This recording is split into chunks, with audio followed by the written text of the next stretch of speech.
points in their career, all of whom do phenomenal empirical work. We're very excited about this panel. We're going to begin with Reardon, graduate of our education school here, who's now at Stanford. We're going to move to Deirdre Bloom from our own Inequality and Social Policy program. And then Jen Jennings, who was here for a while with us via RWJ and now is at NYU. So Sean? So I've been sitting here thinking two things. One is, while it's bad to speak right after lunch, it's vastly worse to speak right after Sandy Jencks. And secondly, I've been thinking I was born at the wrong time. I used to think when I was younger that I'd been born too late, because the 60s seemed a vastly more interesting time than the late 70s and 80s when I was coming of age. And not just because there was less inequality in the 60s, but because for a lot of reasons I won't mention here, they seem much more interesting. But now I was sitting here thinking I was born too early, because I finished graduate school here just about the same time that Sandy arrived back at Harvard, and so we didn't overlap, and I didn't get a chance to work with Sandy. And I've only gotten to really know and work with Sandy in the last couple of years, which seems too little too late, but has been enormously intellectually helpful and wonderful. So I'm going to talk quickly about some recent work I've been doing that follows on this work I did a few years ago. So this is the sort of main finding from this study I did a few years ago, where I was interested in understanding how the educational achievement gap, the test score gap between children from high and low income families had changed over time. We have lots of data and evidence on what's happened to racial achievement gaps over time, but we actually had no good evidence on what had happened to the achievement gaps between high and low income students over time. And my prior going into this was that sort of nothing had changed. Probably the best known fact in the sociology of education is that family background is strongly related to test scores. And it's sort of such a well-known fact that nobody questions it or even measures how big that association is. It's just sort of used as a control variable in lots of other things. So I decided to sort of look and see if it had changed over time. And so by pooling together data from a dozen or so big nationally representative studies conducted over a 50-year period, I estimated the size of the test score difference between children whose families were at the 90th percentile of the income distribution and children from families at the 10th percentile of the income distribution. So think of this as a 90-10 gap, sort of analogous to the 90-10 income gap, but this is a 90-10 achievement gap between the 90th and 10th percentile.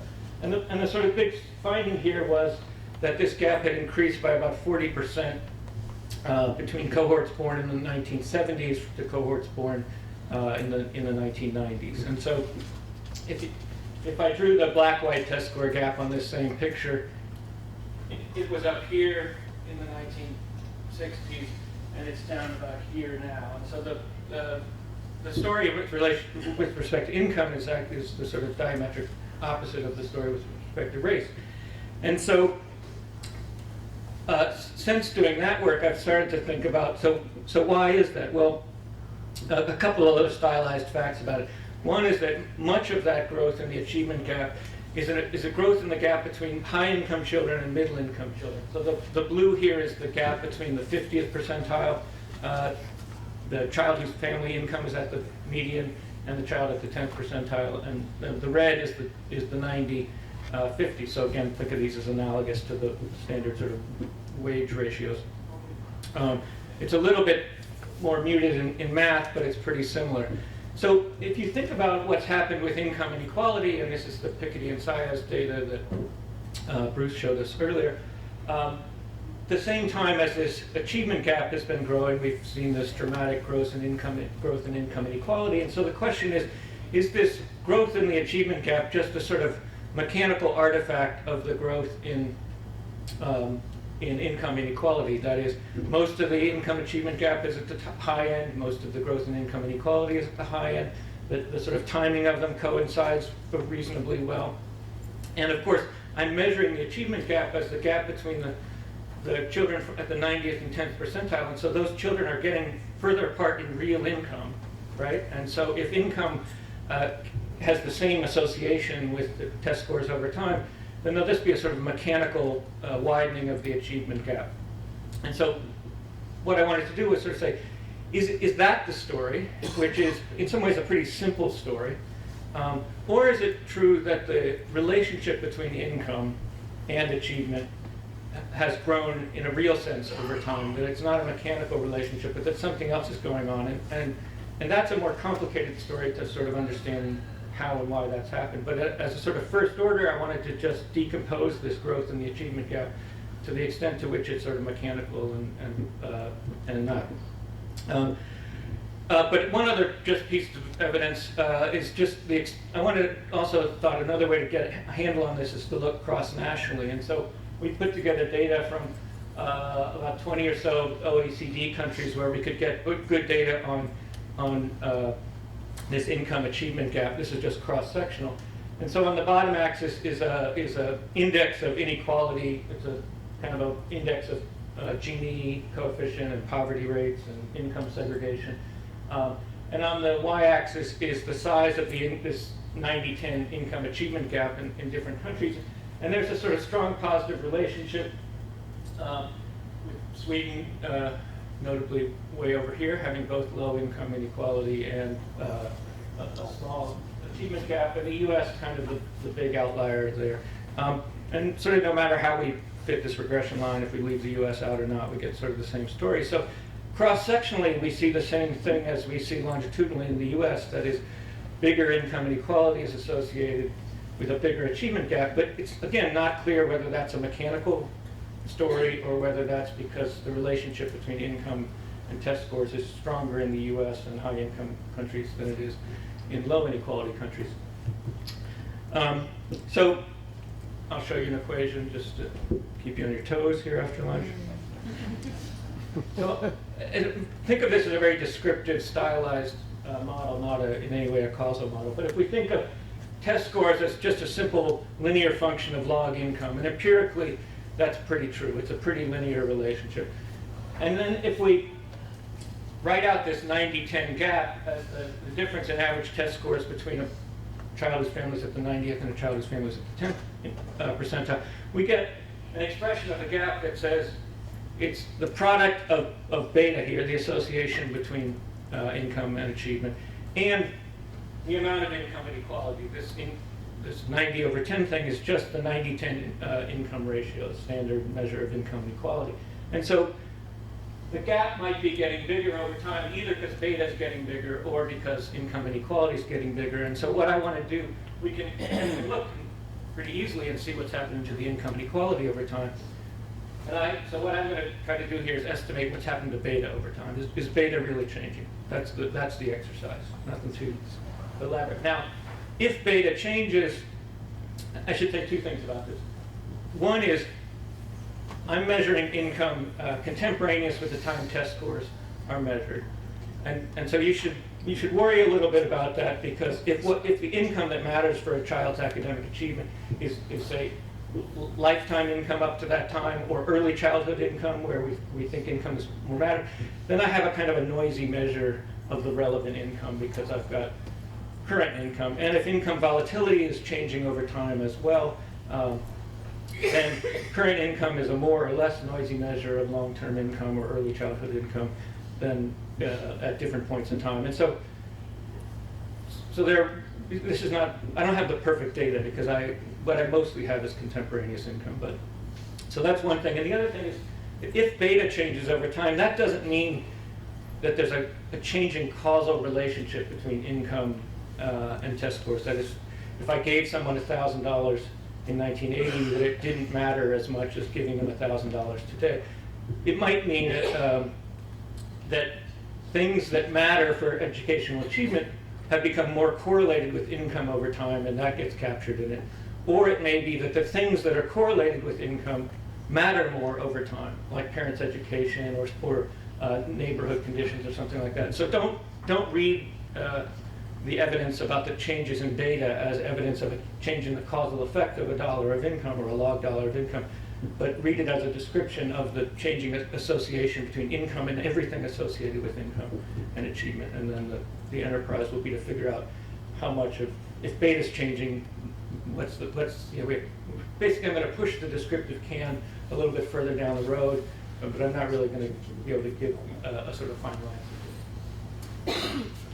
All right, so income inequality, I'm going to focus here on income inequality over time among families with school-age children, because that's the relevant population here. So if you look at income inequality just among households or among earners, you see most of the growth is at the high end. But if you look among families, as Bruce showed earlier, and particularly families with children, in the 70s and 80s, most of the growth in income inequality was at the low end, and then more of the growth at the high end later. So this is the log income ratio, and you can see it grew in the 70s and 80s, mostly because of the 50-10 income ratio grew. And then after the early 80s, most of the growth is because of the high end. So this doesn't necessarily correspond well. If you remember, the income achievement gap grew about 40% for kids born in the mid-70s onwards. So they're taking these tests here in the mid-80s and onwards. And the total income inequality only grew by about 10 or at best 20% sort of over that time period. So not enough to account for the 40%, right? So that's sort of the first piece of evidence that income inequality alone is not enough to sort of drive this changing relationship. Secondly, now I just want to estimate the trends in data itself. And the way we're going to do that is, for each of these studies, so I've got about a dozen big nationally representative studies that include large samples of children in school who are given standardized tests, and the parents are asked to report their family income. And typically they're asked to report income in some kind of categorical measure. So here's an example of it. I'm going to turn family income into log dollars and center it around the median income in that particular year. So 0 here is a median income family in this year that the study's done. And then I'm going to estimate the average test score in standard deviation units away from the mean for each of the different income categories, and plot them, and then fit this nice little cubic curve through them. So this is about, in this study, this is where the 10th percentile income family is, and this is where the 90th percentile income family is. And so that 90-10 gap is sort of this difference. But what I'm interested in is whether that slope has changed over time, or whether those dashed vertical bars have just gotten further apart and made the gap get bigger. So now I'm going to estimate beta, but instead of estimating just one sort of slope there, partly because these lines are curved, but also because we're interested in whether things have changed more for high-income families or low-income families, I'm going to estimate the slope of that curve at one standard deviation below,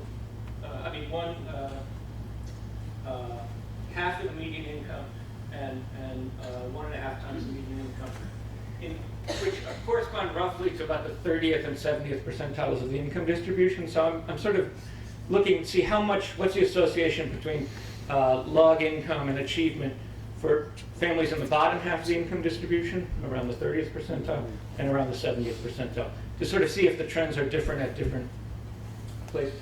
Does income matter more at the top, but matter the same at the bottom? That's sort of the question. So I'm going to do this exercise for each of these big nationally representative studies. I'm going to get an estimate of this slope here and that slope there. In this picture, those slopes are virtually identical, which turns out to be true for a lot of the studies.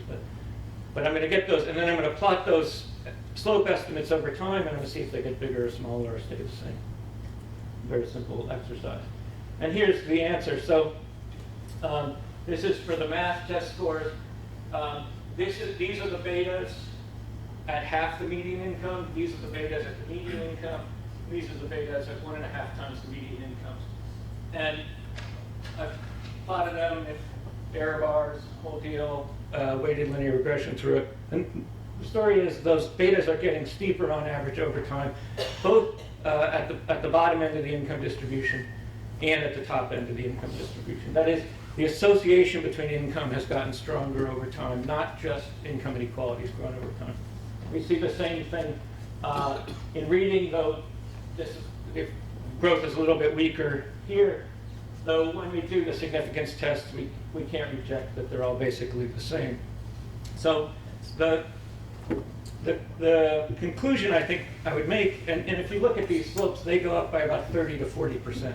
So it's really more the growth in the betas that's driving the increase in the relationship between income and achievement than it is the growth in income inequality, strictly speaking. So I've just said all that. So let me talk a little about why might beta grow? What does it mean for that association to grow?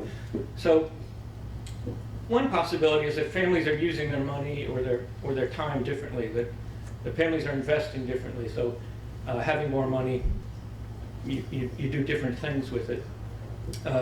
Another is that things that matter for academic achievement that are have gotten more correlated with income. And so I won't go into it, but there's lots of evidence that this is true. So parental education's got more correlated with income, and partly because of some of the stuff that Bruce and Larry were talking about earlier, that is the growing returns to education mean that having a high level of education is more correlated with your level of income, and so kids who have high income parents are more likely to have highly educated parents than they were 40 years ago. And so, and if parents' education matters for kids' cognitive development, because we certainly know it does, then part of what might be driving this increase in beta is the tightening of the correlation between family income and parents' education. We know that neighborhood segregation by income has grown dramatically over this 40-year period, so that having a high-income parent also means you're much more likely to have high-income neighbors, and having low-income parents makes it more likely you have low-income neighbors. And so to the extent we think that neighborhood conditions matter for kids' cognitive development and development of academic skills, then this tightening correlation between my income and my neighborhood conditions may be driving it. So you could think of a lot of stories, and when we've looked sort of at some of the evidence on these, there's lots of evidence that income's gotten more correlated with the kind of stuff we think matters for kids' development. So it may not be that families are using their own money differently, except in the sense that they're buying into richer neighborhoods, but that it's the things sort of correlated with money matter. It may be that things correlated with income matter more over time. So maybe parental education matters more than it used to. Maybe the cognitive demands of school have changed so that having a highly educated parent is increasingly important in making sure that you do well in school. But I also think that there's another story about how income inequality might be driving this relationship, that it's not just these changing things, but it's that income inequality and the things that have gone along with the increase in income inequality have made families realize that education is increasingly important. So if you grew up, if you had kids in the 60s, you might think, people do fine without a high level of education. You can get a good job with a high school diploma, everyone's doing well, the economy is growing. Education is not the key to my child's success. But, the economy stops growing, inequality starts rising, education becomes increasingly important for income, and Nation at Risk comes out and tells us how terrible our schools are, and all sorts of things happen in the sort of 70s and 80s that potentially make families much more anxious about their children's education, because it seems like education is much more central to your child's academic success. And so the growth of inequality and the increasing returns to education and whatnot have made families sort of organize much more of their children's lives around things that are academically productive. And so I do think that there's a way in which, even though inequality doesn't seem to be mechanically driving this story, inequality may be driving indirectly by producing the kinds of family behaviors and institutional behaviors that cause that growing coefficient beta there. So all of that said, I will tell you one more very new piece of evidence that I'm about 90% sure is right, so don't quote me on it yet, but we're just finishing this study. So we've got some new data from a new cohort of kindergartners who were in kindergarten in 2010, a big nationally representative sample. And it's the same study as was done in 1998, same test, same sampling design and whatnot. And so we looked to see if the achievement gap between the 98 cohort of kindergartners and the 2010 cohort has continued to grow. You know, income inequality has continued to grow. Is the gap continuing to grow? And to my surprise, the gap is about 10% smaller in the 2010 cohort than in the 98 cohort. That is, the achievement gap when kids enter school seems to be narrowing over the last 10 or 15 years. And we're trying to sort of figure out what might be some of the causes for that, but I wanted to say it because I never get to say good news. I mean, part of the problem with being a social scientist and interested in inequality over the last 40 years seems to me that your job is just to be a bearer of bad news. And so this is like the one piece of good news I've found in the last decade. So I thought I'd tell you. All right, thank you very much.